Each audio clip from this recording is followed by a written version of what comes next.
তোমাদের যে ম্যাথের 1 নম্বর সেটটা আমি দিয়েছিলাম, আশা করি তোমরা অনেকেই করে নিয়েছো। এবার চটপট একটু মিলিয়ে নাও আর দেখো যে এই ধরনের প্রশ্ন আসলে তুমি কি করে দ্রুত সমাধান করবে।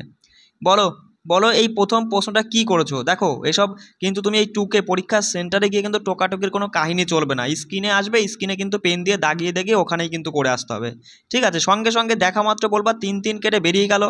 দাদা ভাগটাকে গুণ করলে পরে পরের ভগ্নাংশটা কি হয়, উল্টে যায়, অর্থাৎ ওপরে 6 নিচে 7।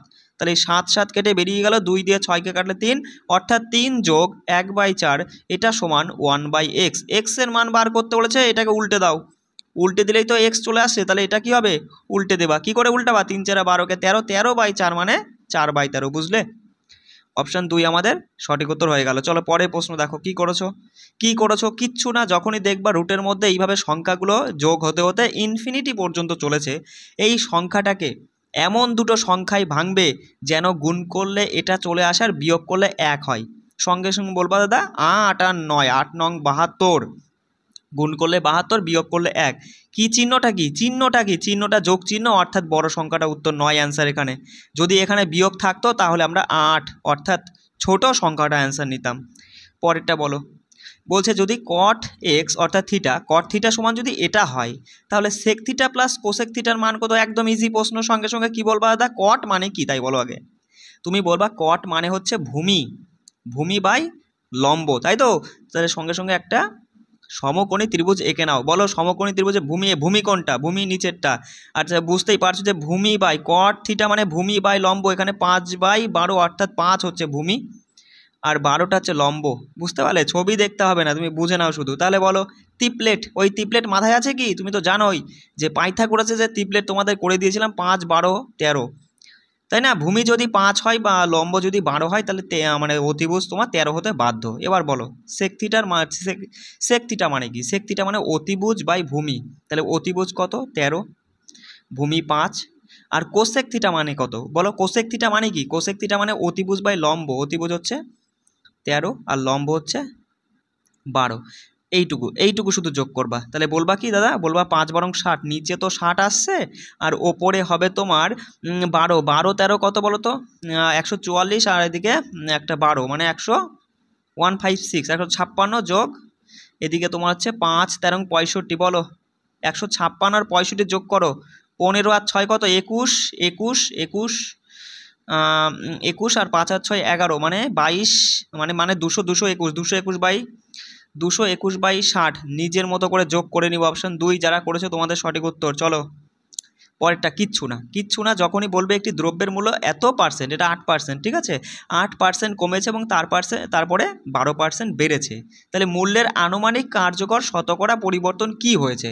যখন এরকম বেড়েছে কমেছে বা বৃদ্ধি হ্রাস হয়েছে বা বেড়েছে বেড়েছে মানে বৃদ্ধি বৃদ্ধি হ্রাস হ্রাস, ওই মাথায় আছে না, a plus B into plus AB/100। এটা কি জন্য? এটা যখনই দুটোই বেড়েছে মাথায় রাখবে। আর দুটোই যদি হ্রাস পায় তাহলে সেক্ষেত্রে হবে a প্লাস বি, শুধু চিহ্নটা বদলে যাবে মাইনাস AB/100। আর যদি তোমার দেখায় যে যেখানে একটা বেড়েছে একটা কমেছে বা একটা বৃদ্ধি একটা হ্রাস, তাহলে সেক্ষেত্রে সবই মাইনাস হয়ে যাবে। বিষয়টা বুঝতে পারলে? তাহলে এক্ষেত্রে তুমি বলবা সঙ্গে সঙ্গে সূত্রটা কি, সূত্রটাই মাথায় রাখবা। এগুলো এইভাবেই করতে হয় যে a minus B into minus AB/100। আর এখানে যেটা বেড়েছে না সেটা আগে নিবা।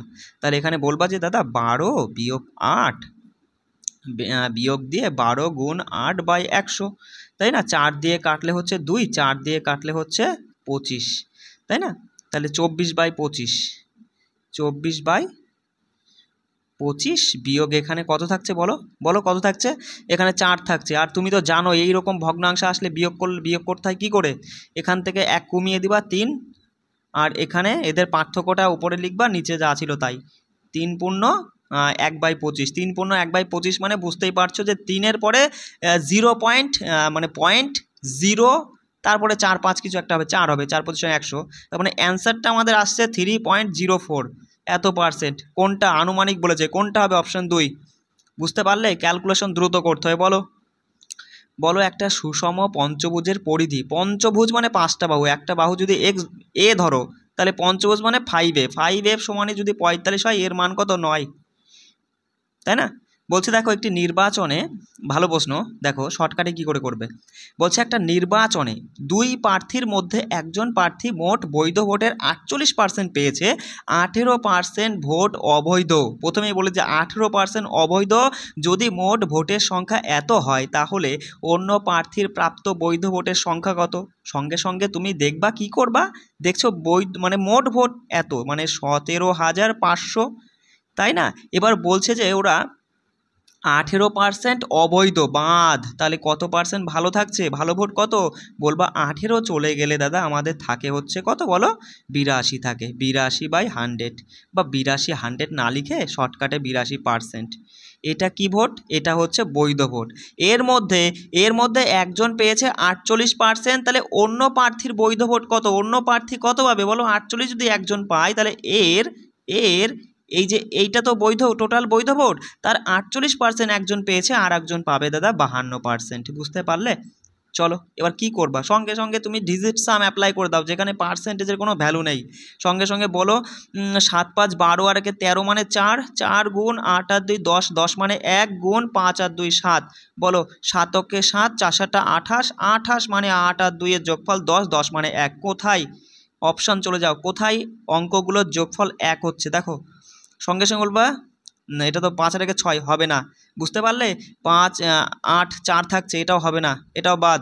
এখানে দেখো 7, এখানে 6, 6 আর 4 10 আর 7 17, 17 আর 2 19, 19 মানে 9 আর 1 10, 10 মানে কিন্তু 1 আর 0 যোগ করলে 1 হয়, অপশন 3 অ্যান্সার হতে বাধ্য। এটা যোগ করে দেখো, অপশনে এরকম থাকতে বাধ্য। বুঝতে পারলে, এগুলো কিন্তু এইভাবে শর্টকাটে বেরিয়ে যেতে হবে তোমাকে। চলো পরেরটা দেখো। কিচ্ছু না, একদম খুব সহজে করতে পারবে, ভালো করে বোঝো কি বলছে দেখো। এক ব্যক্তি একটি আয়তক্ষেত্রাকার জমি কিনেছেন যার দৈর্ঘ্য এবং প্রস্থের অনুপাত এত রয়েছে। যদি জমিতে বেড়া দেওয়ার জন্য খরচ 15 টাকা পার মিটার হারে এত টাকা তার খরচ হয়, তাহলে জমির দৈর্ঘ্য কত। সিম্পল, কিচ্ছু না দাদা। আমরা কি বুঝলাম, প্রশ্নটা পড়ে বুঝলাম যে তার তার এত টাকা খরচ হয়েছে কি জন্য, পুরোটা জমিটা বেড়া দিতে, মানে পরিধি, পরিধি মানে কি পরিসীমা বরাবর তাকে বেড়া দিতে ওই এত টাকা খরচ হয়েছে। যেখানে 1 মিটারের জন্য তার 15 টাকা খরচ হয়েছে, তাহলে এত টাকার জন্য কত মিটার, সঙ্গে সঙ্গে তুমি বলবা যে দাদা 15 দিয়ে ঝেড়ে দিলে পরেই আমাদের টোটাল মিটারটা বেরিয়ে যাবে, তাই না, যে পরিসীমাটা বেরিয়ে যাবে। 15 দিয়ে ঝাড়ো, 15 রক্ষে দেখো কেটে নাও, 5 দিয়ে কাটলে হচ্ছে 3, আর 5 দিয়ে কাটলে হচ্ছে 5 5 25, আর হচ্ছে 5 7 35, আর হচ্ছে বলো 5 6 30, তাই না। 3 দিয়ে কাটলে হয় 3, 3 9 27, 3 2 192 মিটার। তাহলে 192 মিটারটা কি পরিসীমা। আর তুমি তো জানোই যে 2 × দৈর্ঘ্য যোগ প্রস্থ এটা সমানই তোমার পরিসীমা 192। এখানে কিন্তু এক্স আছে, কারণ এগুলো তো অরিজিনালি দৈর্ঘ্য আর প্রস্থ না, অনুপাতে দেওয়া আছে, ধরে নিয়েছো একটা দৈর্ঘ্য 7x, এগুলো তো তুমি স্বাভাবিক বিষয় জানোই। সঙ্গে সঙ্গে কাটলে বলবা 9 দুগুণি 18, 6 দুগুণি 12, মানে 7 আর 5 কত, 7 5 12 এক্স সমান, যদি এটা হয় এক্স এর মান কত, 8 12 96, এক্স সমান 8, এক্স সমান যদি 8 হয়, দৈর্ঘ্য কোনটা 7x বড়টা, তাই না। তাহলে 7 8 56, 56 মিটার। বুঝলে। চলো দেখে নাও পরের প্রশ্ন কে কী করেছো। বলছে 6 জন মেয়ে হচ্ছে তোমার শ্রেণীর গড় রয়েছে এক্স। এই যে দাদা এখানে একটা শ্রেণী যেখানে 6 জন রয়েছে যাদের গড় হচ্ছে এক্স, হচ্ছে এই এবং এই বয়সের 4 জন যুক্ত হলো, কজন, আরও 4 জন যুক্ত হলো, তাহলে গড়ের ওপরে কি প্রভাব পড়বে, মানে শ্রেণীর নতুন গড় কী হবে। তুমি আমায় বলো, এই যে 6 জন যারা ছিল তাদের গড় তো এক্স ছিল, এবার যারাই আসতো সবাই যদি এক্স গড় নিয়ে আসতো তাহলে গড়ের ওপর কোনো প্রভাব পড়তো না।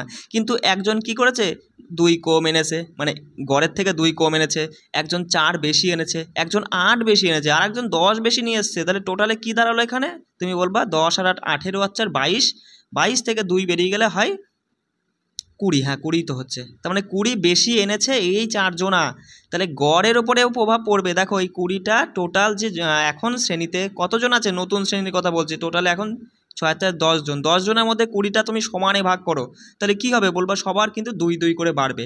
আর প্রত্যেকের মধ্যে যদি 2 2 করে বাড়ে, আমি বারবার করে গড়ের অঙ্ক করার সময় বলে দিয়েছিলাম যে তাহলে গড়ের সাথেও কিন্তু 2 বাড়বে, অর্থাৎ x + 2 হয়ে যাবে নতুন গড়। বুঝলে। চলো দেখাও কয়টা দেখে নাও। একজন মায়ের বর্তমান বয়সের সাথে মেয়ের বর্তমান বয়সের অনুপাত এটা, 5 বছর পরে বয়সের অনুপাত এটা হয়ে যায়, তাহলে তাদের বয়সের মধ্যে পার্থক্য কত। সিম্পল, আমি তো শিখিয়েই দিয়েছিলাম মা আর মেয়ে, তাই না। সঙ্গে সঙ্গে বলবাই যে বর্তমান, দাদা বর্তমানে হচ্ছে তোমার কত অনুপাতটা হচ্ছে 7:1, আর হচ্ছে বর্তমান থেকে 5 বছর পরে, পরে বললে নিচে কত বছর, 5 বছর, কি হবে 4:1 হবে, কত বছর 5 বছর, তাই এখানে 5। তাহলে বজ্র গুণন 7 × 7 4 × 4, 7 থেকে 4 গেলে 3, 3 ইকুইভ্যালেন্ট টু, তুমি বলবা এদের বিয়োগফল, 4 আর 1 এর বিয়োগফল 3, 3 আর 5 15, তাই না? তাহলে 1 ইউনিট সমান বলবা 5, 1 ইউনিট যদি 5 হয় তাহলে 7 সবসময় প্রথমটার মান বেরোবে উপরেরটা, তাহলে 35 আর একটা হচ্ছে 5, তাহলে মার বয়স 35, মেয়ের 5, পার্থক্য কত 30। অপশান এ যারা করেছো কেমন। এখানে দেখো ভালো প্রশ্ন, কি বলছে, একটি শঙ্কুর ভূমির ক্ষেত্রফল হলো এত। আচ্ছা বলো বলো, এই সূত্রগুলো কিন্তু মুখস্থ রাখতে হবে অবশ্যই, নালে কিন্তু হবে না, ঠিক আছে? এই যে শঙ্কুর ক্ষেত্রফলের সূত্র কি সেটা তোমাকে মুখস্থ রাখতে হবে। তারপরে দেখো বলছে যখন এর তির্যক উচ্চতা এই 13 সেমি এবং এই শঙ্কু থেকে একটি কঠিন গোলক তৈরি করা হয় তখন এই গোলকের ব্যাসার্ধ কত। দেখো শঙ্কুর সূত্র হচ্ছে তোমার মাথায় রাখবা, একটা শঙ্কু আমি এঁকে নিই, একটা শঙ্কু যার ক্ষেত্রফল দিয়েছে কি, ক্ষেত্রফল দিয়েছে 144, তাহলে শঙ্কুর ক্ষেত্রফলের সূত্র হচ্ছে পাই আর স্কোয়ার, ঠিক আছে? তাহলে পাই আর স্কোয়ার সমান 144, তাহলে সঙ্গে সঙ্গে পাই পাই, আচ্ছা দেখো, আচ্ছা এখানে দেখো প্রশ্নটা একটু মিস্টেক আছে, 144 পাই হবে, ঠিক আছে? 144 পাই পাই কেটে যাবে, তাহলে আর স্কোয়ার সমান হবে 144, তাহলে আর এর মান দাঁড়াবে কত 12, আর মানে কি ব্যাসার্ধ, এই যে এই ভূমির ক্ষেত্রফল, তো ভূমির ক্ষেত্রফল আর কি, ঠিক আছে? এই যে এইটা আর এর মান 12, তাহলে এখানে দেখো একটু তুমি একটু টানো, এরকমভাবে টানো, আমি এটাকে এইভাবে কেটে এখানে নিয়ে আসলাম, ঠিক আছে? টানো, নিচেরটা পেলাম 12, আর ওরা বলেছে দেখো এর তির্যক উচ্চতা 13, তির্যক উচ্চতা 13, তাহলে তুমি তো জানোই 5 12 13, 5 12 13 ট্রিপলেট আছে, তাহলে এই যে লম্ব বরাবর মানে এই হচ্ছে তোমার শঙ্কুটার লম্ব মানে যে উচ্চতাটা, ঠিক আছে, তির্যক নয় শুধু উচ্চতাটা কিন্তু 5, বোঝা গেল। এবার বলছে দেখো এই শঙ্কুটাকে একটি কঠিন গোলক তৈরি করতে এর মানে ওই গোলকের ব্যাসার্ধ কত কত হবে। শঙ্কুটাকে তুমি কঠিন গোলক তৈরি করবে, তাহলে শঙ্কুটার তো গলাতে হবে, তাই না? তবেই না তুমি গোলক তৈরি করবে। তাহলে শঙ্কুর আয়তনের সূত্র বলো। শঙ্কুর আয়তনের সূত্র হচ্ছে 1/3 পাই আর স্কোয়ার এইচ, মাথায় রাখবা সূত্রগুলো, ঠিক আছে? তাহলে 1/3 পায়ের মান হচ্ছে, পাই তো তুমি পাই রেখে দাও, এটা সমানই আর এর মান হচ্ছে 12, তাই না? এই যে ব্যাসার্ধ হচ্ছে 12, 12 12 144, এই ইন্টু এই উচ্চতা কিন্তু 5, তির্যক উচ্চতা নয়, উচ্চতা 5, তাহলে এটা ইন্টু আছে, ঠিক আছে? এইটা কি বলো তো বস, এইটা তোমার হচ্ছে ওই শঙ্কুর আয়তন, আর সেইটা সমানই তোমাকে গোলক তৈরি করতে হবে, তাহলে এইটা আয়তন যা হবে গোলকের আয়তনও কিন্তু সেম হবে, আমাকে কাটতে হবে, কিছু করার নেই। চলো আমি আবার লিখছি 1/3 পাই রেখে দাও ইন্টু আর এর মান 12 ছিল 144 হলো, ঠিক আছে, ইন্টু উচ্চতাটা 5 ছিল, ভালো করে দেখে নাও, এটা সমানই, এটা তো শঙ্কুর আয়তন, এটা সমানই তোমার গোলকটা বার করতে হবে। গোলকের আয়তনের সূত্র কি তুমি বলবা, দাদা গোলকের আয়তন হচ্ছে 4/3 পাই আর কিউ, তাই না? 3 3 ঝেড়ে দাও, পাই ঝেড়ে দাও, 4 দিয়ে এটাকে ঝাড়ো, 4 দিয়ে কাটলে 3 4 12, 4 6 24 36, তার মানে 36 গুণ 5, 5 36 কত বলো, 5 36 হচ্ছে 180, 180 সমান আর কিউটা পাশে উঠলে পরে রুট কিউ হয়ে যাবে, অর্থাৎ অপশান 2 তোমরা যারা করেছো তোমাদের সঠিক উত্তর। বুঝলে সূত্রগুলোই কিন্তু মেন, ঠিক আছে, নাহলে কিন্তু অঙ্ক হবে না। দেখো 10টি পণ্যের গড় এত, বলছে একটি পণ্যের দাম 35 টাকা হলে অবশিষ্ট 9টি পণ্যের গড় কত। দাদা এই যে এখানে 10টা জিনিস ছিল যাদের গড় হচ্ছে 89 করে, তাই না? মানে ধরে নেব আমরা এই 10টা জিনিসেরই দাম হচ্ছে ওই 89 89 89 89 করে, যেখানে একটা বেরিয়ে গেল, মানে একটার দাম আর কি খুঁজে পাওয়া গেল 35, তাহলে গড়ের উপর কি কোনো প্রভাব পড়বে? অবশ্যই প্রভাব পড়বে, কারণ সে যদি এই 89 নিয়ে বেরিয়ে যেত তাহলে কিন্তু বস কোনো প্রভাব পড়তো না, কিন্তু সে কত নিয়ে গেছে, কত রেখে গেছে, কত দেখো 89 থেকে 35 বাদ দাও, সঙ্গে সঙ্গে বলবা দাদা 54 রেখে গেছে, তাহলে এই 54 জন্য কিন্তু ওই বাকি একজন মানে একটা বেরিয়ে গেল, বাকি 9টার কিন্তু প্রভাব পড়বে। 9 জনের উপরে 54 দিয়ে ভাগ করলে 6 নং 54 6 করে কিন্তু প্রভাব পড়বে, অর্থাৎ গড়ের উপরে 89 সঙ্গে 6 যোগ করলে 95, বর্তমানে কিন্তু গড় দাম হবে তোমার 95 করে, ঠিক আছে, 95, ঠিক আছে, বুঝলে? একটা বিক্রি হয়ে যাওয়ার পর। চলো পরেরটা দেখো, বলছে মনিকা ও তার দাদু দিদিমার সাথে দেখা করতে যাওয়ার জন্য একটি বিরতিহীন ফ্লাইটে উঠেছে, বলছে তাতে এত কিমি অতিক্রম করতে 1 ঘন্টা 30 মিনিট সময় লেগেছিল, মানে খারাপ আবহাওয়ার কারণে ফিরতে এত ঘন্টা সময় লেগেছিল পুরো যাত্রাপথে গড় গতিবেগ। সিম্পল দাদা, গড় গতিবেগ মানে মোট অতিক্রান্ত দূরত্ব বাই মোট সময়। বলো বলো প্রথমে কি যাওয়ার সময় সে 650 কিলোমিটার গিয়েছিল, ওই তার 1 ঘন্টা 30 মিনিট মানে 1.5 ঘন্টা সময় লাগিয়েছিল, তাই না? পরে আবার ফিরে আসার সময় তো দূরত্ব তো আর চেঞ্জ হবে না, দূরত্ব সেই একই 650 কিলোমিটার ফিরে আসবে, কিন্তু মেঘের জন্য সে হয়তো আস্তে আস্তে চালিয়েছে, মানে ফ্লাইট আর কি আসতে চলেছে, সময় লেগেছে 2.5 ঘন্টা, তাই না? চলো তাহলে বলবা যে উপরে 1300, উপরে দাদা 1300 আর নিচে হচ্ছে 3 আর কে, হ্যাঁ 2 আর কে 3 আর 4 ঘন্টা। 4 দিয়ে 1300কে কাটো, কত হয় দেখো, বলবা 3 4 12, মানে 3 দিয়ে শুরু হবে অপশন 2। এই অপশন 3 আমাদের সঠিক উত্তর হতে বাধ্য। বুঝতে পারলে? অপশন এমনই দেওয়া আছে, তুমি আর যাবা না, পরের স্টেপ আর করতে যাবা না। সঙ্গে সঙ্গে মধ্য শব্দটা দেখা মাত্র root AB, root over a into B করো, কিচ্ছু করতে হবে না, লিখতেও হবে না। সঙ্গে সঙ্গে বলবা 64 মানে 8, আহা দেখো বলবা 64 মানে দাদা 8, 1 ঘর আগে দশমিক ইন্টু দিয়ে 81 মানে 9, 1 ঘর আগে দশমিক, 8 নং 72, 72-এর আগে দশমিক হবে, অর্থাৎ অপশন 2, তাই না? ভালো প্রশ্ন। দেখো 7 সেমি এবং 14 সেমি ব্যাসের দুইটি চাকা একই সাথে একে অপরের থেকে এত মিটার দূরে বিপরীত দিকে দুইটি বিন্দু এ এবং বি থেকে ঘুরতে শুরু করে। উভয়ই প্রতি সেকেন্ডে একই সংখ্যক আবর্তন করে। যদি উভয়ই 10 সেকেন্ড পরে দেখা যায় তাহলে বড় চাকাটার গতিবেগ কত? ভালো করে বোঝো, এখানে দুটো চাকা রয়েছে, একটার ব্যাস মানে দুটোরই ব্যাস দিয়েছে এত। আচ্ছা দাদা একটা জিনিস দেখো, আমি ধরলাম যে ছোট চাকাটা যার 7 সেমি ব্যাস তার বেগটা হচ্ছে এক্স, তাহলে বড় চাকার মানে বেগ কত হবে? তুমি দেখছো যে ছোটটা আছে 7, বড়টা আছে 14, নিচে দ্বিগুণ আছে, তাহলে প্রথমটা যদি মানে এক্স হয়, মানে ছোটটা যদি এক্স হয় গতিবেগ, তাহলে বড়টা হয়ে যাবে 2x। বলতে পারি কি? অবশ্যই বলতে পারি, তাই না? তাহলে এই যে বেগ দেখো, বিপরীত দিকে যখন চাকা দুটো চলে যায় মানে বিপরীত দিকে ঘুরছে, তাহলে বিপরীত দিকে গেলে পরে কি হয়? যোগ হয়। আর কত সেকেন্ড ঘুরেছে? 10 সেকেন্ড ঘুরেছে, তার ফলে সে কত দূর গিয়েছে? 1900 মানে 1980 সেমি গিয়েছে। ব্যাস এইটুকুই অঙ্ক। 0 0 ঝেড়ে দাও, এইদিকে বলবা 3x সমান তোমার ওই যে 198, 3 দিয়ে ঝাড়ো, 3 দিয়ে ঝাড়লে বলবা 3 হচ্ছে কত? 3 6 18, হ্যাঁ 318 মানে 66 হচ্ছে। x সমান 66 কি সেমি, x সমান 66 সেন্টিমিটার পার সেকেন্ড, ঠিক আছে? তা আমাদের জানতে চাইছে বড় চাকাটার গতিবেগ কত। বড়টা কত ছিল? 2x, x সমান যদি 66 হয় তাহলে 2x মানে কত? 2 দিয়ে গুণ করলে বলবো 132। বুঝতে পারলে? অপশান 3 যারা করছে তোমাদের সঠিক উত্তর। বলছে দেখো হিনা একটা দোকানে গিয়ে একটা সোফা কিনলো, সে এতে 30% ছাড় পেয়েছে। যদি সে 35% ছাড় পেত তাহলে সে এত টাকা মানে বাঁচাতে পারতো, তাহলে সে সোফার জন্য কত টাকা দিয়েছিল? বোঝো সে এই যে হেনা আর কি 30% ছাড় পেয়েছিল, কিন্তু যদি আর 5% বেশি পেতো, মানে 35% ছাড়, মানে কি বলছে যদি সে 35% ছাড় পেতো মানে আর 5% বেশি ছাড় পেলে এত টাকা কমে যেত, তার মানে ওই 5%-এর ভ্যালুই কিন্তু 2000, তাই না বস? তাহলে 1%-এর ভ্যালু কত? সঙ্গে সঙ্গে বলবা 1%-এর ভ্যালু হবে 400 টাকা। 1%-এর ভ্যালু 400। ও বলছে যে তাহলে সোফার জন্য কত টাকা দিয়েছিল?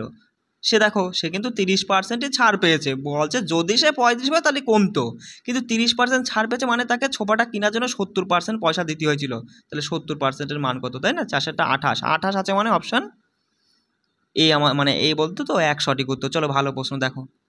প্রদত্ত চিত্রে এতে ভেদক রেখা তোমার হচ্ছে এফডি এবং এ বি রেখাকে এ বিন্দুতে এবং এসি রেখাকে ই বিন্দুতে এবং বিসি রেখাকে ডি বিন্দুতে ছেদ করে, তাহলে তোমার এই যে এইটার মান জানতে চাইছে। দেখো এই যে তোমার হচ্ছে ভালো করে বোঝো, বলছে এ বি সি একটা ত্রিভুজ, তা এই ত্রিভুজে তোমার এই যে এ বি তো একটা বাহু, এই এ বি বাহুকে তোমার এ বিন্দু কি করেছে? ভেদ করেছে, মানে ছেদ করেছে বলতে পারো, ঠিক আছে? মানে কেটেছে আর কি। আর ত্রিভুজের এই বাহুটাই তুমি বলবা ই বিন্দুতে কেটেছে, আর এই বিসি বাহুকেও কিন্তু তুমি যদি নিয়ে যাও তাহলে কিন্তু এই ডি বিন্দুতে কাটা হয়েছে। তাহলে এখানে দেখো একটা রেখা 3টে বাহুকেই কাটছে, তাহলে এই ক্ষেত্রে তুমি কি করবা? ছেদক উপপাদ্য অনুযায়ী দেখো লিখে নাও, এখানে কিন্তু এই যে এই বাহুটা না, এই বাহুটার ভগ্নাংশ আকারে তুমি যদি নাও, তুমি বলবা A A F by F B, A F by F B, এটার সাথে গুণ করব আমরা, বিপরীত বাহু কিন্তু গুণ করা যায়, ঠিক আছে। তাহলে বিপরীত বাহু হচ্ছে এ ই বলতে পারো বা ই এ বলতে পারো, দেখো সাজিয়ে গুছিয়ে লেখা যায়, অসুবিধা নেই, ঠিক আছে। এ ই বাই তুমি বলবা সি ই, এটার সাথে হবে বিপরীত বাহু সমান, অর্থাৎ এটা নিচেরটা নাও যে বিডি বাই সিডি বা ডিসি, সিডিও লিখতে পারো বা ডিসি লিখতে পারো, ঠিক আছে। এটা সমান সবসময় এক হবে, ঠিক আছে। যে বিপরীত বাহুগুলো গুণ করলে মানে বিপরীত বাহুগুলোর প্রত্যেকটা খণ্ড যদি ভগ্নাংশ আকারে নিয়ে যদি আমরা গুণ করি তাহলে গুণফল এক হবে, মানে উপপাদ্য অনুযায়ী। তাই এই ক্ষেত্রে তুমি দেখো অপশনে, মানে আমাদের প্রশ্নে দেওয়া আছে কি, প্রশ্নে দেখো A F by F B এটা দেওয়া আছে, তাই না, ভালো করে দেখো। আর এখানে দেখো বিডি বাই ডিসি এটা দেওয়া আছে। তাহলে আমাদের বলছে যে এটা সমান কি হবে, দেখো এই মানটা আমাদের জানতে আছে, তুমি এটাকে ওপাশে নিয়ে যাও, কারণ এপাশে গুণ আছে, ওপাশে গেলে পরে ভগ্নাংশ কী হয়, উল্টে যায়, মানে ভাগ করলে উল্টে যাবে, উল্টে গেলে পরে তুমি বলবা দা কী হবে, তুমি বলবা যে ইসি বা সিইটা ওপরে যাবে আর নিচে থাকবে হচ্ছে তোমার এ ই, ঠিক আছে। এ ই বা ই এ বলতে পারো, হ্যাঁ এ ইউ বলতে পারো অথবা ই এও বলতে পারো। তাহলে এখানে অপশান দেখে নাও যে সিই বাই এ ই, দেখো সিই ডি তো আসবে না, এটা তো জানার কথা, ডি আসবে না, এফও আসবে না, অর্থাৎ এটা আমাদের উত্তর হতে বাধ্য, ঠিক আছে। যে এ ই এটা সাজিয়ে লেখা হয়েছে, আমরা এ ই লিখেছিলাম, ওরা দেখো এ ইউ যা ই এও কিন্তু একই জিনিস, শুধু সাজিয়ে লিখেছে, মাথায় রাখবা। অপশান 2 এখানে যারা করছে তোমাদের সঠিক উত্তর। পরেরটা দেখো, বলছে অনিল একা একটি কাজ সম্পূর্ণ করতে এত সময় নেয়, সুমিত একা অনিলের অর্ধেক সময়ে একই কাজ সম্পূর্ণ করতে পারে, কাজটি সম্পূর্ণ করতে সুমিতের কত সময়?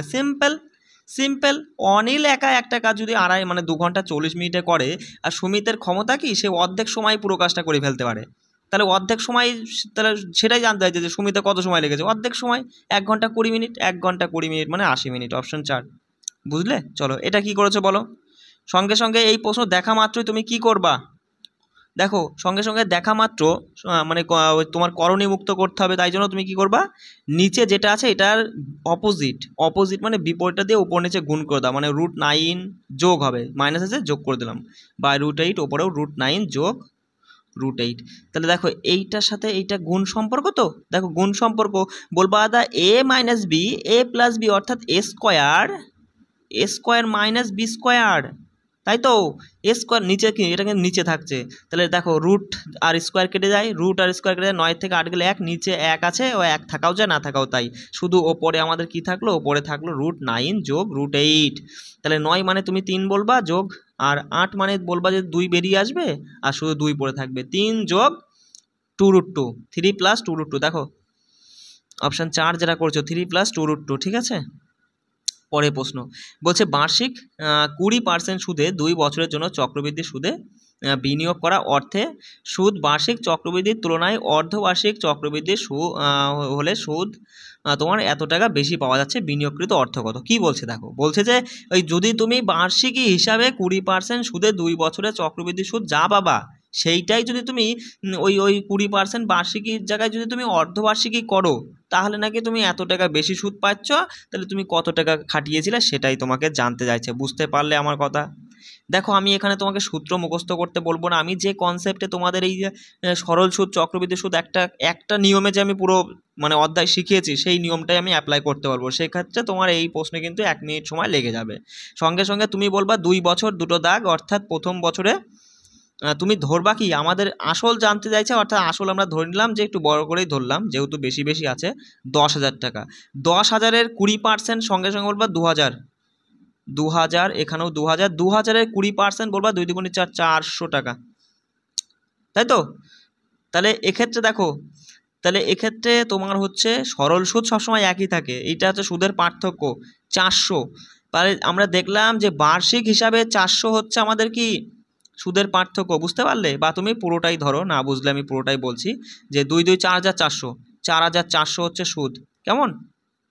এবার চলো অর্ধবার্ষিক হিসাবে করি, অর্ধবার্ষিকী 2 বছরে 4টে হবে, তাই না, 4টে হবে, আর তোমার হচ্ছে 10,000 ধরেছিলাম, 10,000 তাহলে 20-র অর্ধেক হয়ে যাবে, অর্ধবার্ষিক যেহেতু 10%, 10,000-এর 10% 1,000, 1,000, 1,000, 1,000, 1 2 3 4, হ্যাঁ 1,000 হয়ে গেছে। 1,000-এর 10% বলো 100, 100 দ্বিগুণ করো, 100 দ্বিগুণ তুমি বলবা হচ্ছে 200, আর 3 গুণ 300, সবসময় এখানে যেটা থাকবে তার 1 গুণ বাড়তে বাড়তে যাবে। 10-এর 1 গুণ মানে 10-এর 10% হবে 10, আর 10-এর এখানে তোমার হচ্ছে দেখো 3 নাম্বার প্ল্যাটফর্মে আসলে কি হবে, 3 নাম্বার প্ল্যাটফর্মে দ্বিগুণ বাড়বে, তাহলে 10 আছে এখানে 30 হবে।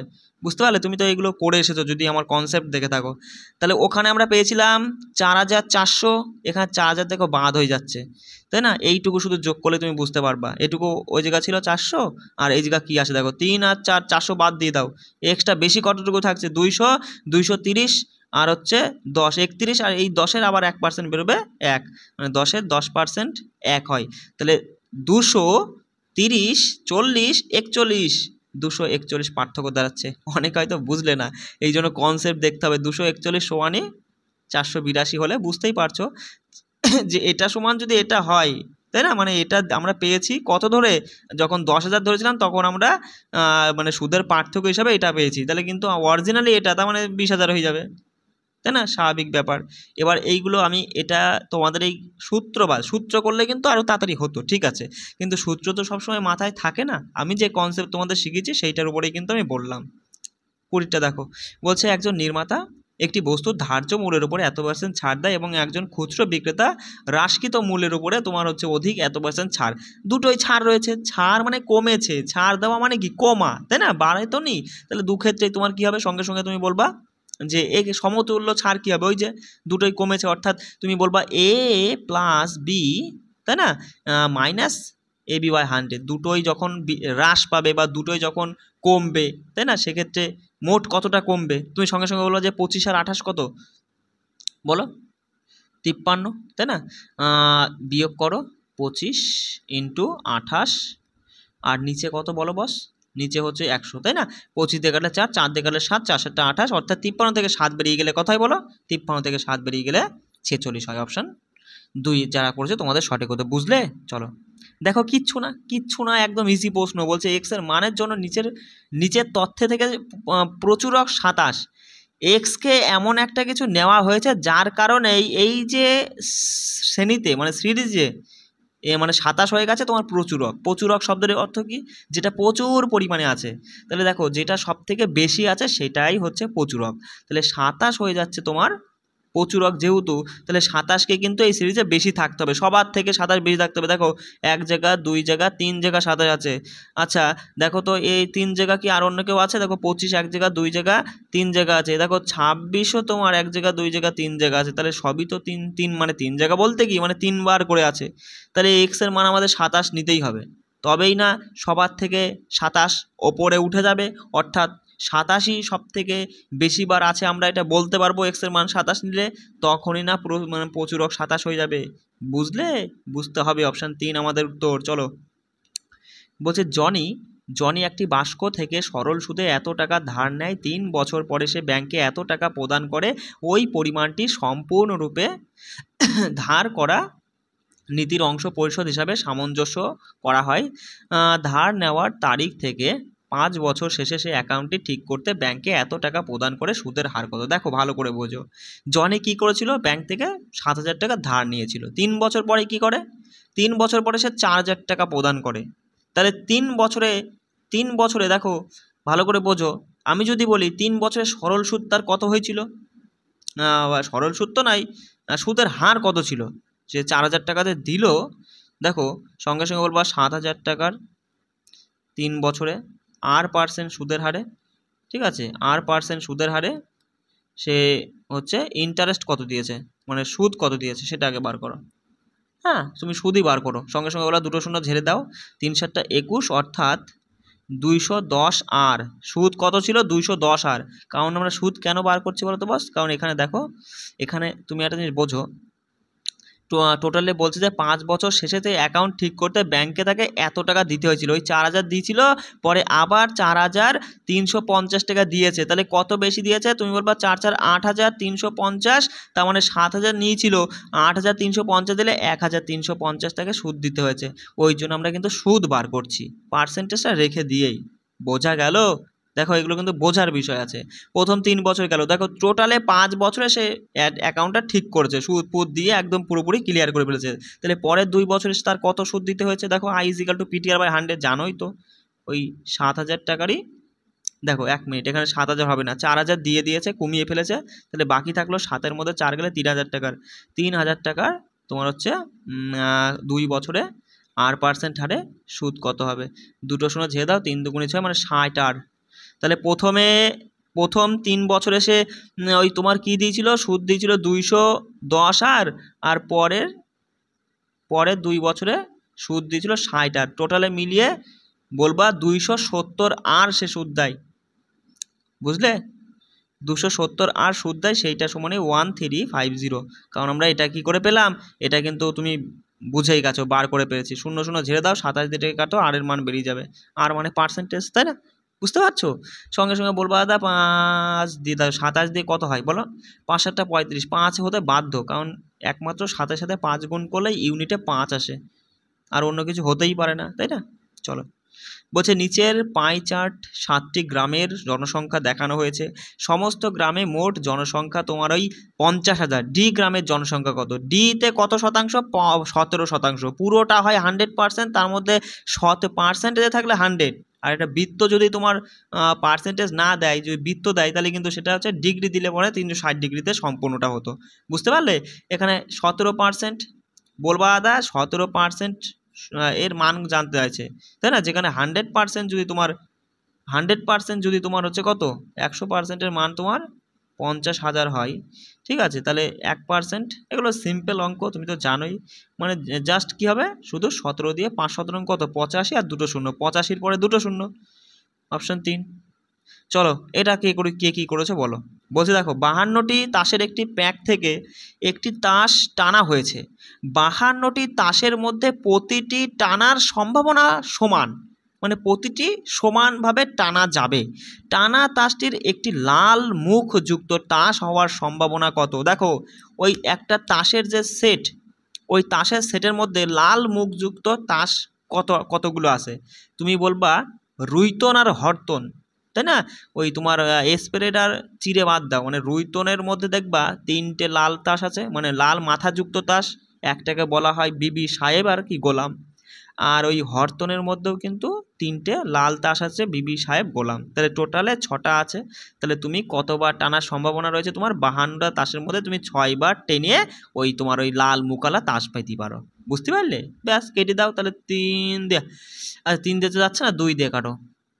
হ্যাঁ, 2 দিয়েই কাটা যাচ্ছে। 26 হচ্ছে নিচে, আর উপরে 3, 3/26 আছে। আচ্ছা, এগুলো একটু মিস্টেক হয়ে গেছে, হ্যাঁ বস, এগুলো বাই হবে, ঠিক আছে? 3/26 আমাদের সঠিক উত্তর। চলো পরেরটা দেখো। বলো, একদম ইজি প্রশ্ন, কিচ্ছু নেই। বলছে স্থির জলে একটি নৌকার গতি হচ্ছে এত কিমি/ঘন্টা, এবং দেখো আজকের সেটটা আমি প্রথম বলে সব কিন্তু ইজি ধরতে পারো। এটা কিন্তু একদম একদম 80% ইজি প্রশ্ন দিয়া, সব 80% না 90%-ই সব ইজি প্রশ্ন দেওয়া। তোমাকে কিন্তু মানে প্রথমে আমি শুরু করলাম বলে একটু ইজি দিলাম, ঠিক আছে? এরপরে কিন্তু আস্তে আস্তে দেখো 60খানা দিনে আমি টার্গেট নিয়েছি ম্যাথের জন্য, 60টাই করিয়ে দেবো, প্রতিদিন একটা করে সেট আমার। বুঝতে পারছো? সেই জন্য কিন্তু হচ্ছে আস্তে আস্তে আমি মডারেট থেকে টাপ লেভেল পর্যন্ত যাবো, সব টাইপ। আজকে যে টাইপগুলো পেলে কালকে কিন্তু এই টাইপের পাবা না। বুঝতে পারছো? আমার কিন্তু অন্যরকমের চিন্তা ভাবনা। আজকে যে টাইপটা আমি তোমাদের, মানে এই যে নৌকা স্রোতের যে অঙ্কটা পেলে, এই টাইপের প্রশ্ন আর তুমি কালকে পাবা না। নৌকা স্রোতের প্রশ্নই থাকবে, কিন্তু সেটা অন্য প্রশ্ন জানতে চাইবে। বুঝতে পারছো কি বললাম? তাহলে তুমি হিসাব করে দেখো, 60 দিনে একটা টপিকের মানে একটা অধ্যায়ের তুমি 60খানা টাইপ দেখে নিচ্ছ। আর কি চাও তুমি বলো? দেখো সঙ্গে সঙ্গে বলবো, স্থির জলে একটি নৌকার গতিবেগ, নৌকা এন ফর তোমার দেওয়া আছে 9 কিমি/ঘন্টা, স্রোত দেওয়া আছে তোমার হচ্ছে 3 কিমি/ঘন্টা, ঠিক আছে? তা আমাদের জানতে হচ্ছে ঊর্ধ্ব প্রবাহ গতি আর অনুপ্রবাহ। দাদা ঊর্ধ্ব প্রবাহ মানে কি? ঊর্ধ্ব প্রবাহ বুঝতে হবে তোমাকে, ঠিক আছে? ঊর্ধ্ব প্রবাহ মানে তোমার ওই যে ওই প্রতিকূল, মানে হ্যাঁ ঊর্ধ্ব প্রবাহ মানে প্রতিকূলকেই বোঝায়, আর অনুপ্রবাহ মানে অনুকূলকে বোঝায়, ঠিক আছে? তা এদের গড়ের পার্থক্য কত? তুমি যদি এই দুটো যদি শুধু নাও জানো যে কোনটা অনুকূল কোনটা প্রতিকূল, তাও তোমার হয়ে যাবে, কারণ পার্থক্য বলেছে, শুধু বার করে না ঝেড়ে দিবা, তাই না? প্রতিকূলের মানকে, প্রতিকূল সমান কি, সঙ্গে সঙ্গে নৌকা বিয়োগ স্রোত, তার মানে 9 থেকে 3 গেলে প্রতিকূলে পেয়ে যাচ্ছ তুমি 6, আর অনুকূলে নৌকা যোগ স্রোত, 9 আছে 12। এবার পার্থক্য কোনটা কি আমাদের ঊর্ধ্বপ্রবাহ অনুপ্রবাহ জানার দরকার নেই, পার্থক্য যে ঝেড়ে দাও 6 কিমি পার ঘন্টা, তাই না? এই ছিল তোমাদের প্রথম সেটের প্রশ্ন। আশা করি তোমরা সকলেই করেছো, আর সকলেই হয়তো 25টার মধ্যে 25টাই সঠিক করেছো। ঠিক আছে, সবাই ভালো করে পড়বা, কোনো সমস্যা হলে আমি তো রয়েছি। ঠিক আছে, চলো রাখছি, জয় হিন্দ।